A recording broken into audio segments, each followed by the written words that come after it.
On a crisp morning in the heart of the city, a wrongful arrest sparks a ripple effect that changes lives. Marcus Carter, a distinguished civil rights attorney, is detained without cause by two officers with deep-rooted biases. What starts as another unjust encounter quickly unravels into a monumental lesson in accountability, humanity, and the power of perseverance. But who exactly is Marcus Carter? How does one man's resilience bring an entire police station to its knees and inspire a community to rise above prejudice? This story isn't just about injustice. It's about redemption, unity, and the courage to confront systemic flaws. Stay tuned as we delve into a tale that highlights the importance of standing tall even when the odds are stacked against you. Marcus Carter, a well-dressed black man in his late 30s, steps out of his apartment into the bustling city streets. A respected civil rights attorney, Marcus is known for his unwavering dedication to justice. He greets his neighbors warmly, sharing a few kind words before heading to his sleek black sedan, ready for a full day at court. The morning sun glistens off the car's polished surface, and Marcus takes a deep breath, feeling the energy of the city around him. Just as he's about to unlock his car, two police officers, Officer Grayson and Officer Miller, approach him. Their eyes narrow as they take in his polished appearance and expensive vehicle. Suspicion is evident in their every move, and Marcus immediately feels the weight of their scrutiny. "May I help you, officers?" Marcus asks politely, his voice calm but wary. "We've received reports of suspicious activity in the area." Grayson responds with a smirk, his tone dripping with condescension. "Mind showing us your ID?" Marcus has been through encounters like this before. Moments where his success, his confidence, and even his very presence seem to threaten those who view him through a lens of prejudice. Despite the familiarity, something about this encounter feels different. There's an underlying hostility that makes his instincts flare. He maintains his composure, meeting their gaze directly. "What's the reason for this request?" Marcus asks, his voice steady but firm. He knows his rights and refuses to be intimidated. Grayson's eyes narrow further, and Miller shifts his stance, the tension in the air thickening. "Just show us your ID." It's a simple request, Grayson insists, his voice carrying an unspoken threat. Marcus can feel the eyes of passers-by on them now. A few people have slowed their steps, their curiosity piqued by the unfolding scene. He knows that escalating the situation could make things worse, but he also knows that complying without reason would mean surrendering his dignity. "Officers, I'm just here to get to my car and head to work," Marcus says, attempting to de-escalate. "I haven't done anything wrong." But Grayson isn't listening. Instead, he steps closer, his posture becoming more aggressive. "What kind of work do you do?" he demands, his tone implying disbelief that Marcus could belong here, in this nice neighborhood, with this nice car. "I'm a lawyer," Marcus replies evenly, refusing to be rattled. "A lawyer, huh?" Grayson scoffs, exchanging a glance with Miller. "All right, step away from the vehicle." Marcus raises his hands slightly, showing he's not a threat. "I'll step back," he says, moving slowly away from his car. But before he can react further, Grayson grabs his arm, twisting it behind his back with a force that makes Marcus wince in pain. The suddenness of the move takes Marcus off guard, and within seconds, Miller is on him too, pinning him against the car. A small crowd begins to gather, and several bystanders pull out their phones, recording the incident. Whispers ripple through the onlookers, the disbelief and tension palpable. Marcus forces himself to stay calm, even as his heart pounds. He knows that anything he says could be used against him. He silently hopes that the footage being captured will later show the truth, that he posed no threat, that this was an abuse of power. He focuses on his breathing, reminding himself that this moment, painful and humiliating as it is, will not define him. The officers roughly pull Marcus to his feet, their grip unyielding. The scene continues to unfold as the crowd watches, some murmuring in protest, others too afraid to intervene. Marcus remains silent, his mind racing. He knows this isn't just about him. It's about every person who has ever been judged unfairly, every individual who has suffered under the weight of discrimination. And he vows, even in this moment of vulnerability, that he will not let this stand. Marcus is taken to the local precinct, his hands cuffed tightly behind his back. The precinct is cold, unwelcoming, and buzzing with activity. Officer Grayson leads Marcus through the entrance, a smug expression on his face, convinced that Marcus is just another troublemaker who got what he deserved. Marcus stays silent, refusing to give them any satisfaction.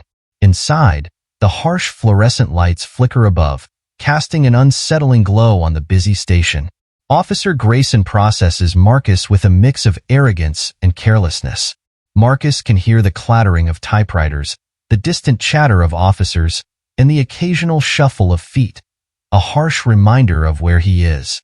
He maintains his composure, knowing that his every move is being scrutinized.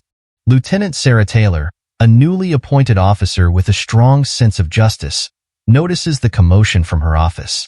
She glances out, her attention caught by the unusual buzz. Curious, she steps out to get a better look, and her eyes narrow when she sees Marcus being led to a holding cell. Something doesn't sit right with her. She heads to the front desk to review the paperwork and pauses when she spots Marcus's name. Marcus Carter, she murmurs under her breath, her brow furrowing in recognition. She's heard that name before. A respected civil rights attorney known for taking on cases that hold police accountable. A name that has come up in conversations about justice and reform. But why would Marcus Carter be here? She needs to know more. Meanwhile, Officer Stevens, a young recruit who has been observing the situation, approaches Taylor cautiously. He's been feeling uneasy since the moment Marcus was brought in. Lieutenant Taylor, something about this feels off, he whispers, glancing towards Marcus. Stevens is new, but not inexperienced in seeing when something isn't right. The arrest seems hasty, poorly executed, and his gut tells him that Grayson and Miller may have made a serious mistake. Taylor nods, her eyes hardening as she looks at Marcus, who sits quietly, his demeanor calm yet alert. She decides to dig deeper. She returns to her office, her fingers quickly tapping at her keyboard.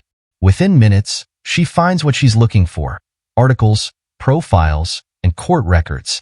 Her eyes widen as she reads through Marcus's impressive resume. A Harvard-educated attorney with a long history of fighting for civil rights and successfully winning cases against police misconduct. A chill runs down her spine as the realization hits her. This isn't just any man. Marcus Carter is a prominent figure in the fight for justice, and they've just wrongfully detained him. Taylor takes a deep breath, then strides out of her office, determination etched across her face. She approaches Officers Grayson and Miller, her voice cutting through the noise of the precinct. "Did you even bother verifying his identity before arresting him?" she demands, her eyes blazing with intensity. Grayson's face falters for the first time. He opens his mouth to respond, but nothing comes out. Miller shifts uncomfortably beside him, avoiding Taylor's gaze. Their silence speaks volumes. They hadn't checked, hadn't even considered the possibility that they could be making a mistake. "You have no idea who you just arrested, do you?" Taylor continues, her voice lowering but losing none of its edge. "This man is Marcus Carter, a civil rights attorney who has made a career out of holding people like us accountable. And you've just handed him a case on a silver platter." Grayson's smug demeanor crumbles, replaced by a mix of confusion and fear. He glances at Miller, whose face has turned pale. The weight of their actions begins to sink in, and for the first time, they realize the magnitude of their mistake. Taylor doesn't wait for them to respond. She turns sharply on her heel and heads toward Chief Daniels' office, her mind racing. She knows the only way to mitigate the fallout from this is to act fast. This isn't just about avoiding a lawsuit. It's about doing what's right. She pushes open the door to the chief's office without knocking. Chief Daniels looks up, startled. "Lieutenant Taylor, what's going on?" "Chief, we have a situation." Taylor begins, her voice steady but urgent. "Marcus Carter was wrongfully arrested this morning. Officers Grayson and Miller didn't verify his identity, and now we're facing a potential disaster." Daniels' expression shifts from confusion to alarm. "Marcus Carter? The civil rights attorney?" he asks, standing up from his desk. Taylor nods. "Yes, sir. And we need to release him immediately before this gets any worse. We also need to prepare for what comes next, because I guarantee you, there will be consequences." Chief Daniels rubs his forehead, the gravity of the situation sinking in. He knows Marcus Carter's reputation, knows what this could mean for the department if word gets out. He takes a deep breath, nodding slowly. All right, Taylor, get him out of that cell, and we'll deal with Grayson and Miller later. Taylor wastes no time. She heads back to the holding area, her heart pounding. As she approaches Marcus's cell, she meets his eyes through the bars. Despite everything, his gaze is steady, filled with both anger and resilience. She unlocks the door and steps aside, her voice softening. Mr. Carter, I'm truly sorry for what's happened today. You're free to go. Marcus stands, his expression unreadable. He steps out of the cell, and as he does, the entire precinct seems to fall silent, every eye on him. He nods to Taylor, a silent acknowledgement that this isn't over, not by a long shot. He knows his fight has only just begun. Word of Marcus's arrest spreads like wildfire, and within hours, a crowd gathers outside the precinct, their chants echoing through the cold concrete walls. The sun has barely climbed above the horizon, yet the energy in the air is electric. Community leaders, activists, and even Marcus's family have arrived, their voices united in outrage. Banners with messages of justice and equality are raised high, and news reporters scramble to capture the growing unrest. The cameras paint the department in a negative light, a powerful image of a community standing against what they perceive as another act of injustice. Inside the precinct, Lieutenant Taylor stands in front of officers Grayson and Miller, her face a mask of barely contained fury. Do you have any idea what you've done? She demands, her voice laced with anger. This could destroy the trust we're trying to rebuild. Grayson shifts uncomfortably, his bravado from earlier now replaced with uncertainty. He glances at Miller, but there are no words to be said. They know they've made a grave mistake. Taylor doesn't waste time. She knows the longer Marcus remains in custody, the worse the situation will become. She picks up her phone and calls Chief Daniels. Chief, we have an emergency, she says, her voice urgent. Within minutes, Daniels storms into the precinct, his expression a mix of anger and disbelief. What is going on here? Daniels barks as he approaches Taylor, Grayson, and Miller. Taylor quickly explains the situation, detailing the wrongful arrest and Marcus's true identity. Daniels' face hardens as the realization sets in. He turns to Grayson and Miller, his voice icy. You two have put this entire department at risk. We cannot afford mistakes like this. Not now, not ever. After a tense discussion, Chief Daniels agrees that Marcus must be released immediately. He knows the consequences of letting this situation spiral further out of control. Taylor nods and heads to the holding area. As she approaches Marcus's cell, she can hear the crowd outside, their chants growing louder, demanding justice. Taylor unlocks the cell door, her gaze meeting Marcus's. Mr. Carter, you're free to go. I deeply apologize for what has happened today, she says, her voice sincere. Marcus stands, his expression calm but determined. He knows that this moment is bigger than just his release. It's about setting an example, about accountability. As Marcus steps out of the precinct, the crowd erupts in cheers. Cameras flash, reporters shout questions, and the atmosphere is charged with emotion. Marcus raises his hand, signaling for quiet. The crowd slowly falls silent, all eyes on him. This isn't just about me, Marcus begins, his voice calm but filled with conviction. This is about the countless individuals who have suffered in silence, who have faced injustice without the means to fight back. Today, we take a stand, not just for me, but for every person who has ever been treated unfairly because of the color of their skin or their background. Change starts today, and it requires all of us. His words resonate deeply, sending a ripple of determination through the crowd. People nod, some wiping away tears. The officers watching from inside the precinct feel the weight of his words, their arrogance slowly being replaced by humility. They know that they are witnessing a pivotal moment, one that will have consequences far beyond today. Chief Daniels steps forward, his expression somber. He faces the reporters, his voice steady. On behalf of this department, I want to extend my sincerest apologies to Mr. Carter and to the community. Mistakes were made, and we will take full responsibility. We are committed to rebuilding the trust that has been damaged today. This is not who we strive to be, The crowd murmurs, some skeptical, others hopeful. Marcus turns back to face Daniels, nodding slightly. Words are a start, Chief, but actions speak louder. I'm willing to work with this department to ensure that meaningful change happens. Not just apologies, but real, systemic reform. Daniels hesitates, then extends his hand. We would welcome that, Mr. Carter. The handshake between the two men is captured by every camera, an image that will soon spread across the city. A symbol of a community demanding better and a system that must answer that call.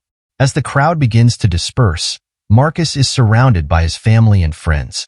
His mother pulls him into a tight embrace, her eyes brimming with tears.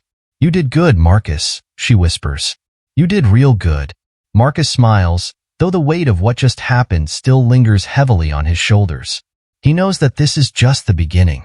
The fight for justice is far from over, but today, they've taken an important step forward. He turns to look at the precinct one last time. The officers still gathered at the entrance, watching him. He gives them a nod, a silent promise that he will hold them accountable, that he will not rest until change is realized. As he walks away, Marcus feels a renewed sense of purpose. He's not just fighting for himself. He's fighting for everyone who has ever been marginalized, for every voice that has been silenced. And as long as he's able, he will continue to stand up, speak out, and push for a better, fairer world. The news that night is filled with images of Marcus's release, of the crowd, of the handshake between him and Chief Daniels. It becomes a story of hope, of accountability, and of the power of community. The city watches, and many are inspired. The journey is long, but with people like Marcus leading the way, there is hope that justice will prevail. Chief Daniels stands at the podium, his face solemn as he addresses the gathered press and the community members watching. Cameras flash, and murmurs ripple through the crowd. He takes a deep breath, glancing momentarily at Marcus Carter, who stands beside him. Today, I want to extend my sincerest apologies to Mr. Carter and to the community, Daniels begins, his voice steady but filled with regret. What happened was wrong, and I promise you that we will conduct an internal investigation and implement systemic reforms to ensure that incidents like this never happen again. Marcus listens, his expression calm but resolute. When Daniels finishes, Marcus steps forward, the eyes of the crowd and the cameras fixed on him. I don't want apologies, Marcus says, his voice carrying a quiet strength. I want action. Words are a start, but they mean nothing without change. Let's work together to ensure this never happens again. The crowd murmurs, some nodding in agreement. Marcus's words strike a chord. They're not just about his experience, but about the broader fight for justice and accountability. Chief Daniels turns to Marcus and gives a nod. We're committed to working with you, Mr. Carter, he replies, extending his hand. The handshake between Marcus and Chief Daniels is a powerful image, one of accountability, of a system that, despite its flaws, is trying to move forward. The cameras capture it, and within hours, it will be on every news channel, a symbol of an effort to bridge the gap between the police and the community they serve. In the following days, the police department establishes a new oversight committee, co-led by Lieutenant Taylor and prominent community leaders. The committee is tasked with reviewing procedures, ensuring transparency, and rebuilding trust. Officers like Stevens, who have demonstrated a genuine desire to learn and grow, are enrolled in cultural sensitivity and de-escalation training, a program designed to foster empathy and understanding. Meanwhile, Officers Grayson and Miller are suspended, pending further investigation. The message is clear. Accountability is no longer optional. The community's voice has been heard, and there will be consequences for those who abuse their power. Marcus, ever the advocate for progress, doesn't stop at the press conference. He uses his platform to launch a community initiative focused on legal aid and education. He partners with local schools, nonprofits, and activists to foster understanding and equality from the ground up. The next generation needs to be educated about their rights, Marcus says during an interview. They need to understand that they have power, that they matter. The initiative gains momentum quickly. Workshops are set up across the city, providing legal assistance to those who can't afford it and educating young people on their rights and how to navigate interactions with law enforcement. Community centers become hubs of activity, filled with passionate volunteers who believe in Marcus's mission. Marcus himself is often present, speaking to attendees, listening to their stories, and sharing his own experiences. One day, as Marcus wraps up a workshop at a local community center, a young boy approaches him. "Mr. Carter," the boy says, his voice hesitant but filled with hope, "do you really think things can change?" Marcus kneels down to meet the boy's eyes, a gentle smile on his face. "Yes, I do," he replies. "Change isn't easy, and it doesn't happen overnight. But if we keep pushing, if we keep standing up for what's right, then yes, things can and will change." The boy smiles, and Marcus stands, watching as he runs back to join his friends. Moments like this remind Marcus why he does what he does. It's not just about holding the system accountable. It's about inspiring the next generation to believe in a fairer, more just world. Back at the precinct, the atmosphere begins to shift. Officers like Stevens, who are open to change, start engaging more with the community. They attend workshops, participate in discussions, and slowly, the gap between the police and the people they serve begins to narrow. Lieutenant Taylor, now a key figure in the Oversight Committee, works tirelessly to ensure that the department follows through on its promises. One afternoon, Taylor walks into the community center where Marcus is leading another workshop. She watches from the back as Marcus speaks to a group of young people, his passion evident in every word. When the session ends, she approaches him. "You're making a real difference, Marcus," she says, her voice filled with respect. Marcus nods, his eyes meeting hers. "So are you, Lieutenant. This is just the beginning. We have a long way to go, but we're getting there, one step at a time." The two shake hands, a quiet but powerful acknowledgement of their shared commitment. The work ahead is daunting, but neither of them is willing to back down. They know that true accountability and redemption require persistence, courage, and unity. And so, the journey continues. With every workshop, every meeting, every act of courage, Marcus and the community take another step towards a future where justice isn't just an ideal. It's a reality for everyone. Months later, the changes in the police department and the community are evident. The new policies are being lauded as a model for reform, and the atmosphere is one of cautious optimism. Officers now participate in community events, breaking down barriers and building trust. The tension that once hung over the precinct has been replaced by a sense of purpose. The work is far from over, but it is clear that progress is being made. Lieutenant Sarah Taylor, who had initially felt uncertain about her role in pushing for reform, has emerged as a fearless advocate for accountability. Her leadership in the new Oversight Committee has been instrumental in ensuring that promises are kept. She spends her days reviewing reports, meeting with community members, and working closely with officers like Stevens, who have shown a genuine desire to improve. Marcus Carter, meanwhile, continues his advocacy. He works tirelessly with the Oversight Committee, attending meetings, providing insights, and pushing for systemic change. During a training session for new recruits, Marcus shares his story, a story of resilience, injustice, and the fight for equality. He stands before the recruits, his presence commanding but warm. "Every decision you make impacts someone's life," Marcus tells them, his voice steady. "Choose wisely. Treat every person you encounter with respect and empathy, because what you do matters. It matters more than you may ever know." As Marcus wraps up his session, a young recruit approaches him, her eyes filled with emotion. "Mr. Carter," she says, her voice shaky, "your story has changed the way I see this job." "Thank you." Marcus smiles, placing a hand on her shoulder. "That means everything to me," he replies. "Remember, you have the power to make a difference." Outside the station, Marcus meets with Maria Gonzalez, a teacher who has been instrumental in developing new educational programs in the community. Maria's face lights up with excitement as she approaches Marcus. "Our curriculum was approved," she exclaims. "We're teaching students about civil rights and empathy starting next semester." Marcus's face breaks into a broad smile. "That's the real victory," he says. "Educating the next generation, empowering them with knowledge. That's how we create lasting change." The two of them walk through the bustling streets, discussing the future of the initiative. They pass by murals depicting scenes of unity and progress, art that has sprung up as a reflection of the community's renewed hope. Marcus feels a sense of pride seeing the artwork, knowing that the fight for justice has sparked something beautiful and lasting. Later, as Marcus walks home, he reflects on the journey. The pain of his arrest still lingers, a reminder of the challenges that remain. But the progress made fills him with hope. He remembers the faces of the recruits, the passion in Lieutenant Taylor's eyes, and the determination of Maria and the community members. He knows there is still so much work to be done, but for the first time in a long while, he feels that the tide is turning. The following week, Marcus is invited to speak at a community gathering. The event is held at a local park, with people from all walks of life gathered to celebrate the progress made and to reaffirm their commitment to change.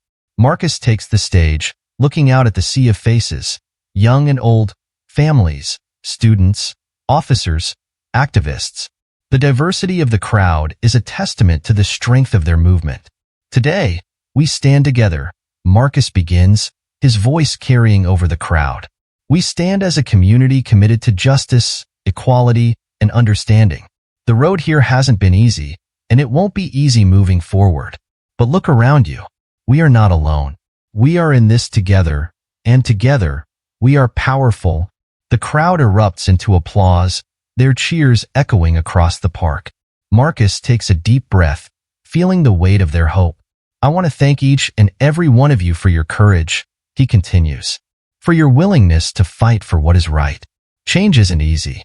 It takes time, it takes sacrifice, and it takes heart. And I see so much heart in all of you. After the gathering, Marcus finds himself surrounded by community members eager to share their stories and thank him. He listens, offering words of encouragement and solidarity. Among them is Officer Stevens, who approaches Marcus with a smile. Mr. Carter, he says, I just wanted to say, being a part of this change, it's been the most meaningful thing I've done. I know we have a lot more work to do, but I'm committed to seeing it through. Marcus clasps Stevens's hand firmly. That means a lot, Officer Stevens. It's people like you who give me hope that we can truly make a difference. As the sun sets, painting the sky in shades of orange and pink, Marcus stands at the edge of the park, watching families pack up their blankets, children chasing each other in laughter. The sense of unity, of hope, fills the air, and Marcus knows that they have accomplished something significant. It may not be the end of the struggle, but it is a new beginning. In the months that follow, the changes continue. The Oversight Committee works diligently, and the department's efforts to rebuild trust bear fruit. Community events become more frequent, officers and residents connecting over shared stories, meals, and hopes for the future.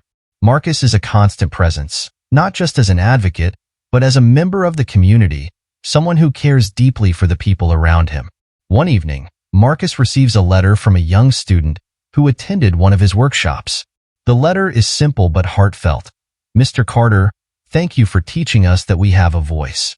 I want to be like you when I grow up, someone who helps others and makes the world better.